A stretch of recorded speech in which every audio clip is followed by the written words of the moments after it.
Hey there! Would you like to live on Mars?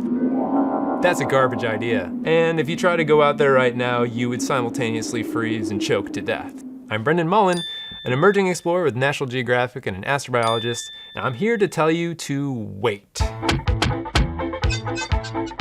Mars is almost 1.5 times as far away from the sun as Earth is. And its atmosphere is about 100 times less dense than our own.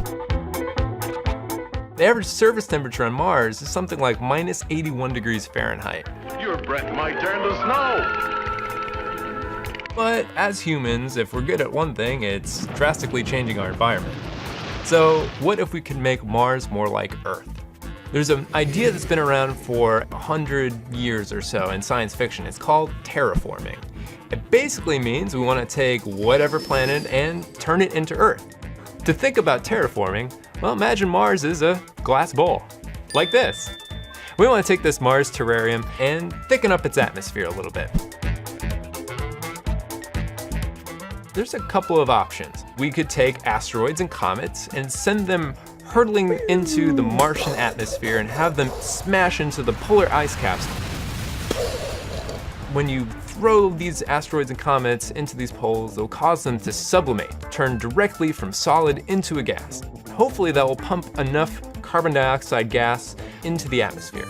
Or you could take giant space mirrors that will focus the sun's rays onto the polar ice caps, causing basically the same effect.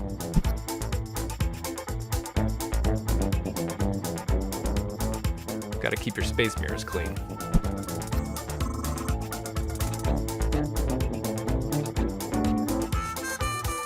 Or, and this is a fun option too, you can build a whole bunch of giant factories on the surface of the planet that produce a lot of CFCs, chlorofluorocarbons.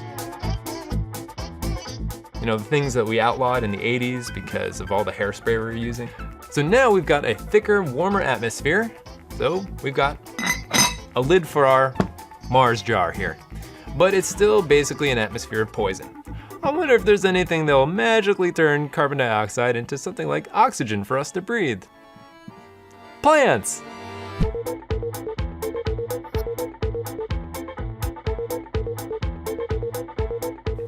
Now we have plants, all we need is time. These plants on their own will take carbon dioxide from the air and turn that into oxygen that we can breathe. Mission accomplished! We terraformed Mars, right? Kind of. I mean, there's a couple of big things we need to think about first. One is, well, it's gonna be really expensive, and it's gonna take a long time. And another problem, which is probably the worst, is that Mars doesn't have a magnetosphere, a protective magnetic shield like the Earth does. Solar wind, the charged particles that come off from the sun, slam into that atmosphere and will strip away atoms and molecules. And over a long enough period of time, we're gonna have to start this terraforming process all over again. Well, let's say we could solve all those problems and terraform Mars anyway. We made it so that the next generation of astronauts could live there, no problem. Would you wanna go?